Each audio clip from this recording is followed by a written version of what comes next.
Of course, we are naturally self-centered and we fixate our thoughts on ourselves.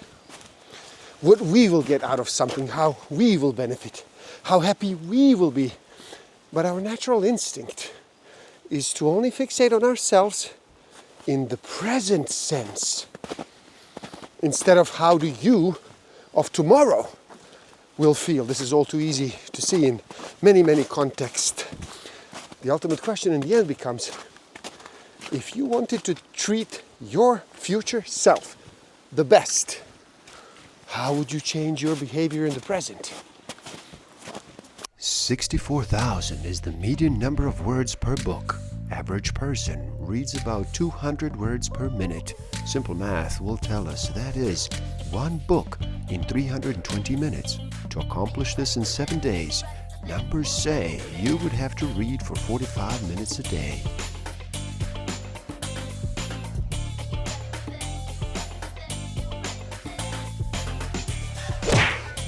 Don't forget to subscribe. Hit that notification button, like, comment, and share.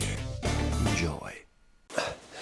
Welcome to Season 9 of the Book of the Week series. My name is Igor. For years I've walked and I've listened. And this series is the record of that discipline, not just sharing books, but sharing a method to cut through the noise. Today, we listen to Neuro Discipline by Peter Hollins.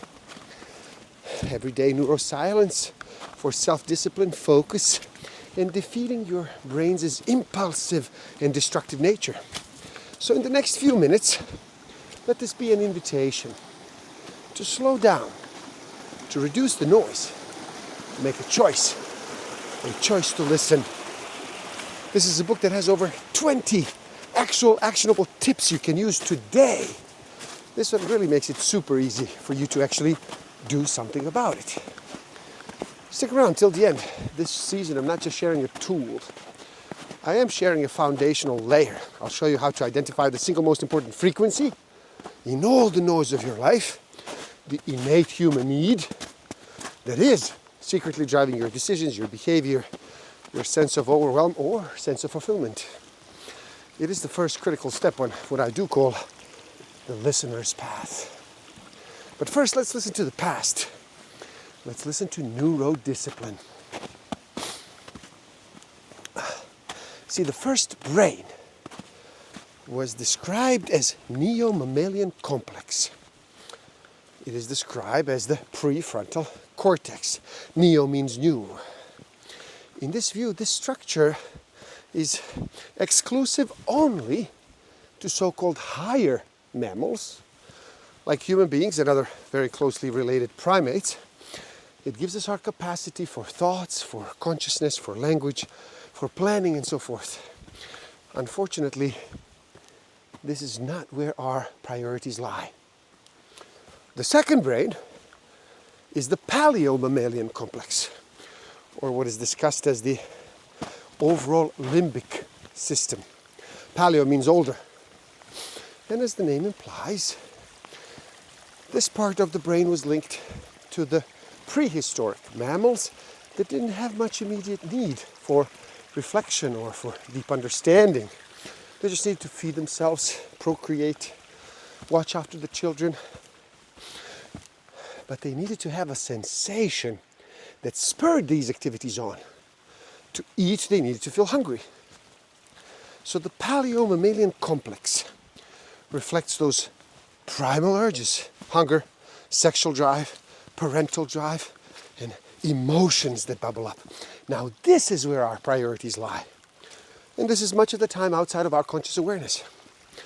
And finally, the third brain is the reptilian complex.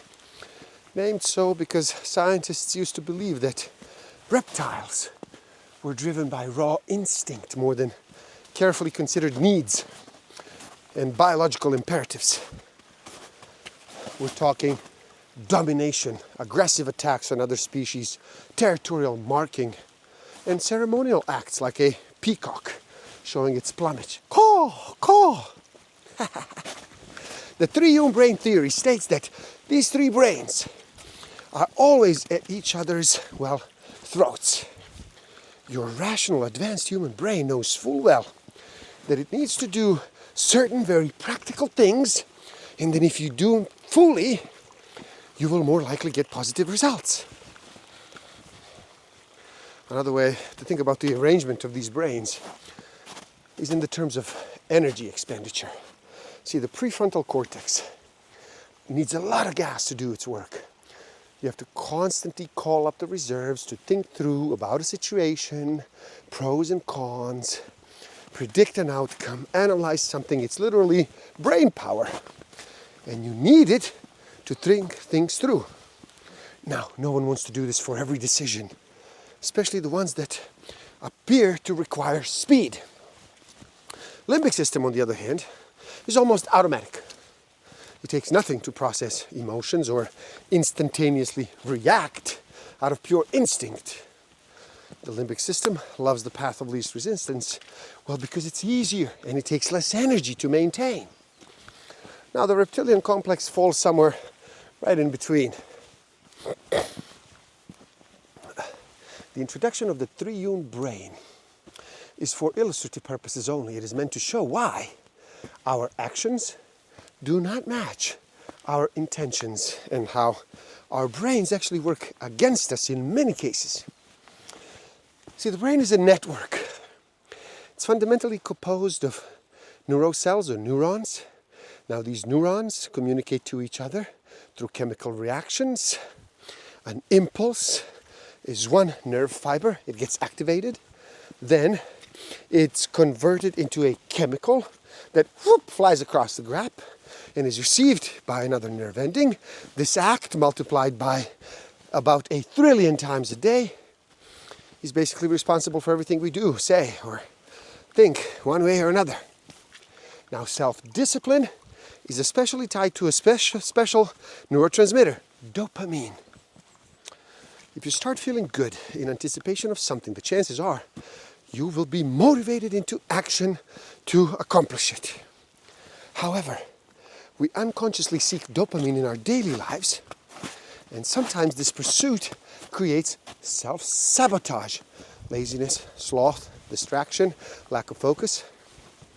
Discipline, of course, is more or less the definition of a lack of dopamine. And this is the pleasure principle. It simply states that the human mind does everything it can to seek out pleasure and to avoid pain. It really doesn't get simpler than that. And in that simplicity, we do find some of life's most universal and predictive motivators. Every decision we make is based on gaining pleasure or avoiding pain. This is the common motivation for every person on earth. People work harder to avoid pain than to actually get pleasure. While everyone wants pleasure as much as they can get it, the motivation to avoid it is actually stronger. When faced with the prospect of pain, the brain will work harder than it would to gain access to pleasure. Now, our perception of both pleasure and pain are actually most powerful driver than the acts themselves. When the brain is judging between what will be a pleasant or painful experience, it's actually working from scenarios that we think could result if we take a specific course of action. In other words, our perception of pain or pleasure, it's really what's driving the cart. And sometimes those perceptions can be flawed. Actually, they're mostly flawed, which explains our tendency to work against our own interests. And so what is coming up very soon that could be intensely painful, and how will I avoid it? When considering the attainment of comfort, we are more tuned into what happens immediately. Pleasure and pain that might happen months or years from now doesn't really register with us. Most important is what's ever right at our doorstep, right here, right now. Of course, this is another reason why our self-discipline suffers. We can't keep the future in mind while the present is so distracting. emotion beats logic. When it comes to the pleasure principle, your feelings tend to overshadow rational thoughts. You might know that doing something is good or bad for you. You understand all the reasons that it will be good or bad. You get all that. But if you're so intent on satisfying a certain craving, then it's probably going to win out. Plainly put, if you are in any state of stress, overwhelm, anxiety, then you are pretty much primed for self-disciplined failure. And we can illustrate this with one very simple question. If you just worked 12 hours in a row, now, are you going to make a choice to cook a healthy meal? Or will you be slightly more susceptible to eating fast food? See, control quite literally shifts from prefrontal cortex to the limbic system and engages the fight-or-flight instinct. The cortisol, the stress hormone, is released, as well as a constant amount of adrenaline. Both of these prevent you from thinking clearly and keep you in the state of high alertness and reactivity. Our bodies do not know what stresses we are facing. The body just knows we are in stress and it wants to help. So now, given all this, you should start to see clearly that the brain is simply not wired for discipline.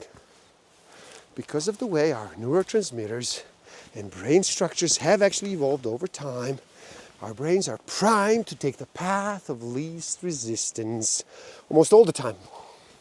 Our emotions are faster than our logical, rational thoughts, and they will always jump ahead and they will influence us if we do not take specific actions to respect our slower, more reasonable responses. Now, what do we do with this knowledge and how our brain functions? The point is not to see any aspect of the mind as wrong, but rather to be aware of its limitations and then act to moderate them. Instead of prioritizing knee-jerk responses that keep us in reactive, unconscious state, we do something else.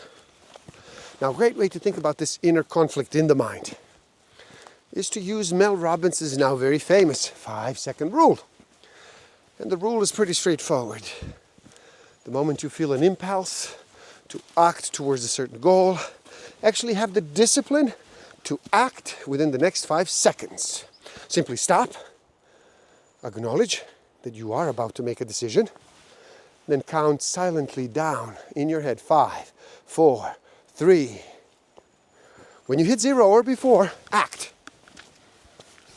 Now, what's the rush? Well, Robbins understands that this 5-second window, this period, is crucial. It is a tiny gap you get before your mind steps in and finds excuses for you, or jeopardizes you with indecision or with fear. You don't give yourself time to dwell on these doubts, on your excuses, on these things. You might just well act. Now, this might seem like a rash approach to many.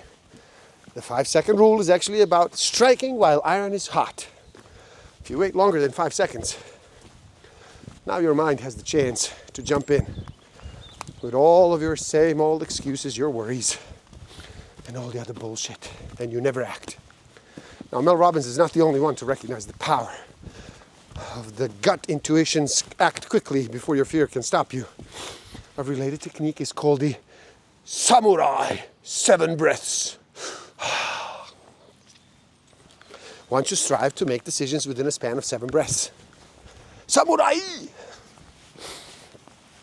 Let go of old excuses. The best way to know your emotional monkey mind is actually steering the ship, is to notice the lengths you actually go through to explain to yourself why you cannot grow, why you cannot take action. An excuse is a nonsense reason.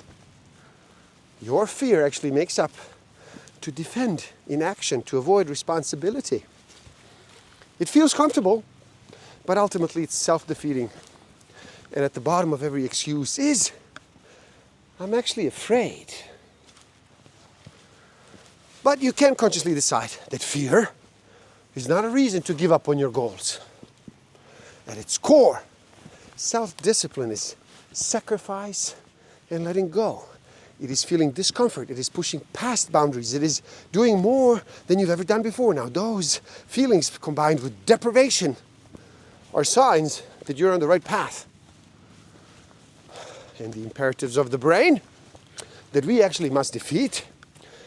The brain is locked in an epic battle with itself between the instinct for the quick reaction and the most optimal reaction, logic. The brain wants as much pleasure as possible, as fast as possible. An absence of pain and discomfort will also do in many cases.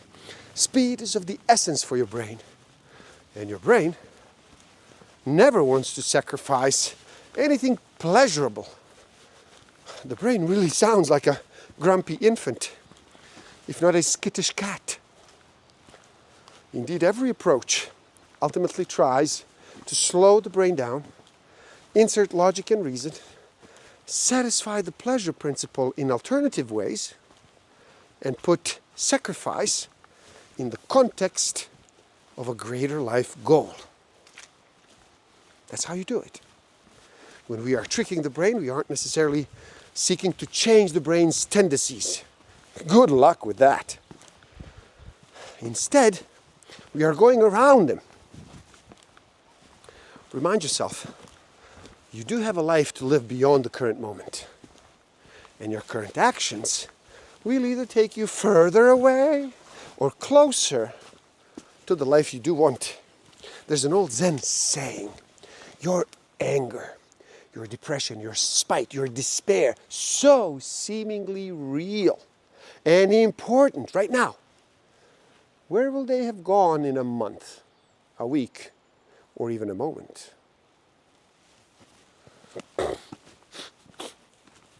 The best part is that by detecting situations and directing behavior without conscious effort, if-then plans are far less taxing and they require less willpower than mere resolutions.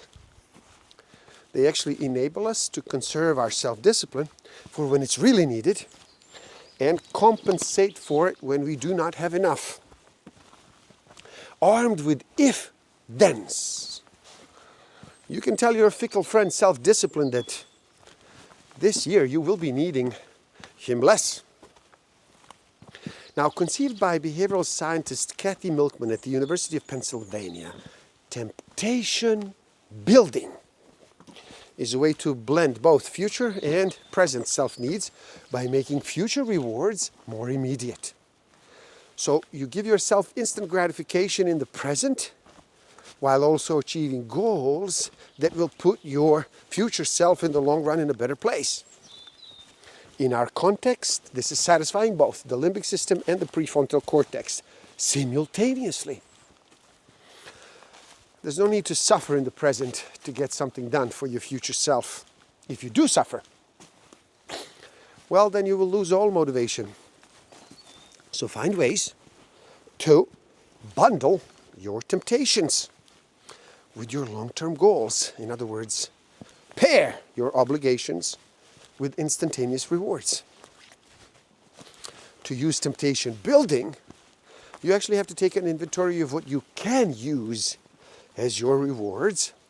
You already know the other part, the things you're trying to avoid, where you have to summon massive amounts of self-discipline to complete them. And remember, anything difficult is truly only a series of easy things. So make your to-do list as long as articulate as possible with as many small tasks that you can list. Instead of boulders, think in terms of pebbles. Pebbles you can do instantly without any effort and even with little thought.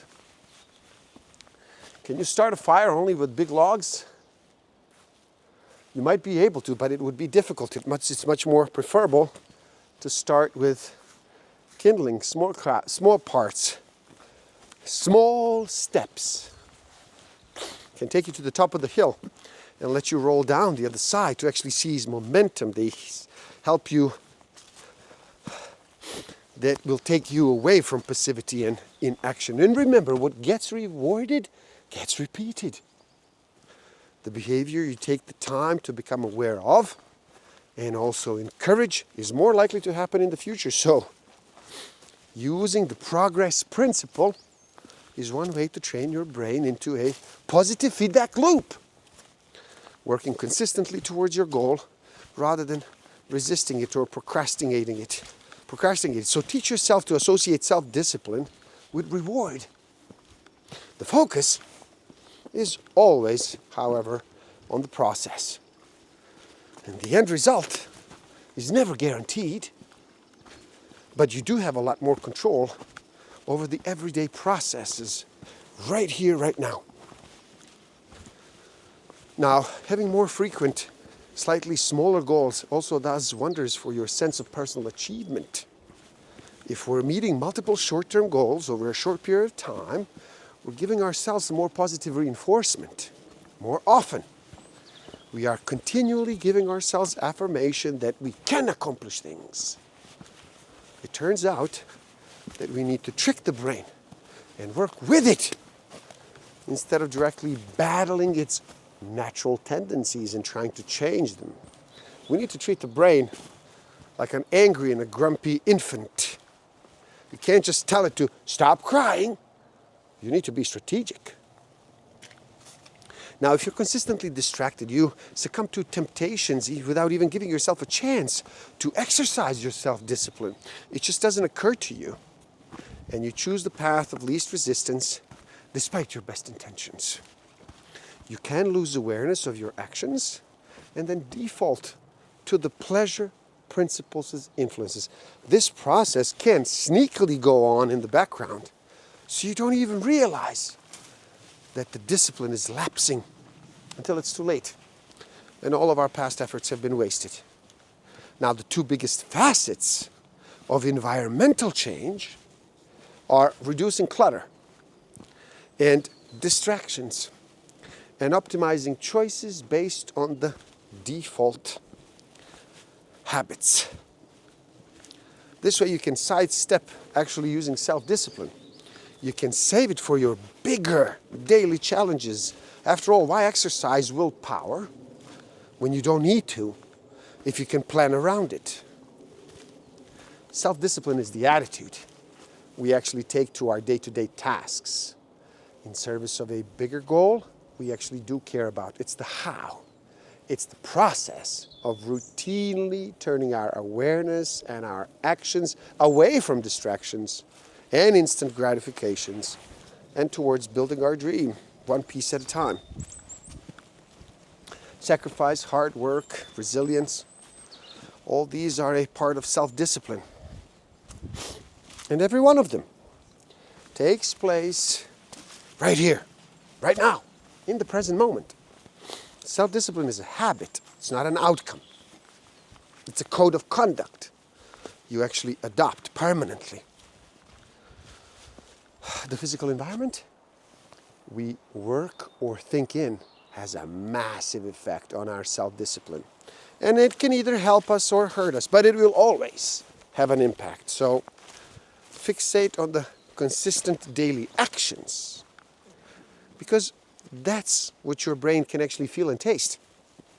We all know that the positivity that might make some of you feel like you are treating yourselves like children, there's actually another way to make mentally self-discipline easy. It comes through knowing which style of discipline suits you best. But to be honest, there is a correct answer here. There are two primary approaches people do take to self-discipline: moderation and then abstinence. Each has its own merits and its own negatives, and according to neuroscience, our thoughts, our behaviors, our actions, our habits become more natural more we have them. So we must address the first part of that list, our thoughts. The mindset and the approach we have towards self-discipline can have a drastic impact on how well we can practice it. The most obvious starting place is with self-talk, which is our internal dialogue. It can empower or disempower us. It will affect us one way or the other. And there are specific types of self-talk that are motivating for self-discipline. And they are exactly what you think they would be. The best ones are about the ideal outcomes of what you want, and about your intentions and what you will do. Another mindset to understand, set in stone, is what your style of discipline is, either moderation or abstinence. But for our purposes, abstinence is preferred, because that's what makes the cells fire and wire together. This means that brain will eventually begin to realize that no means no, and it will be your natural reaction and your instinct. It goes on autopilot. Now also, let's get this out of the way. Excuses are lies. Excuses are the very epitome of giving up in the face of adversity, because excuses create a reality where adversity doesn't exist. They are a wheezy way out, and they lead you down the path of learned helplessness and also playing the victim. Hopefully, clarity and awareness of your future self will actually help you stop impulses. The truth is, we very rarely get something for nothing in life. You undoubtedly will need to endure pain, deprivation, discomfort in the present. But hey, that's a temporary state. So let go. Enjoy the break from the outside pressures you do face daily. Reboot your brain.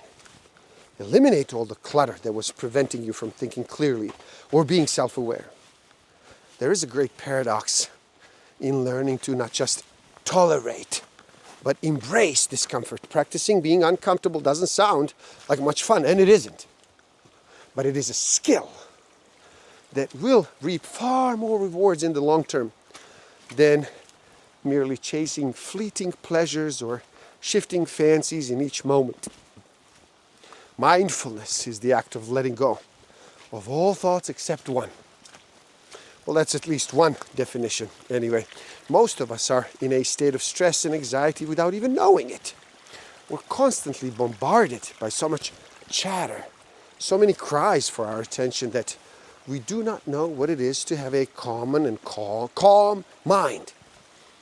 When you focus only on your breath, you bring your brain back to a state where it doesn't feel the need to react violently or instantly. When you are aware of your thoughts, you can control them. As we have discussed, self-discipline is at its core uncomfortable, sacrificial, inconvenient, and it's difficult. There's no getting around that. No matter which technique from this book you end up using, and you do use, building your discomfort muscle, becoming comfortable with discomfort, will serve you perhaps better than anything else. When you simply have the ability to put your head down and grind through whatever needs to be done, well, that's self-discipline. Everything else is just designed to get you to that point. And there you have it, Neuro Discipline by Peter Hollins. Now, if this moment of focused listening brought you any value, any clarity, or simply some peace, I ask you to do 3 things that cost you nothing but help this signal reach others. Number 1, like this video so the algorithm shares it with more seekers. Number 2, share it with one person who needs to hear exactly this message. And number 3, subscribe to stay in this channel of focused insight. The link to this book is in the description. Buy it, read, never stop learning, especially about yourself, because the greatest history, the greatest secret destiny is your own. Your first step on the path, gift yourself 10 minutes of self-listening. So take that free definitive human needs test on my website. It will reveal the core need driving your life's narrative. And that revelation is your first layer. So find the link below. And when you are ready to move from understanding to artistry, to master the skill of self-awareness and self-management, social awareness and relationship management, that actually turns insight into impact, you will explore my Master of Life Awareness program. Now that is the journey. And it all begins with listening. Thank you. Love and respect.